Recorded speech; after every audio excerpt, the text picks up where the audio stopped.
হে সভাসদগণ, আপনারা শুনুন।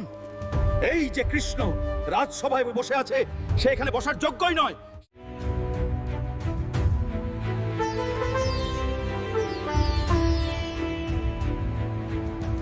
তার দোষের শেষ নেই।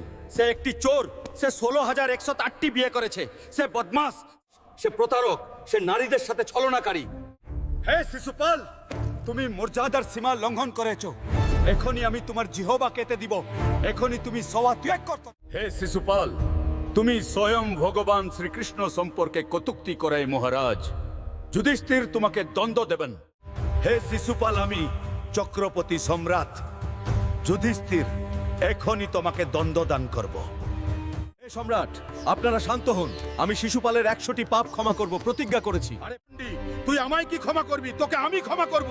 শিশুপালের 100 পূর্ণ পাপ পূর্ণ হওয়ার পর ভগবান কৃষ্ণ চক্র দিয়ে তার মস্তক কেটে দিলেন।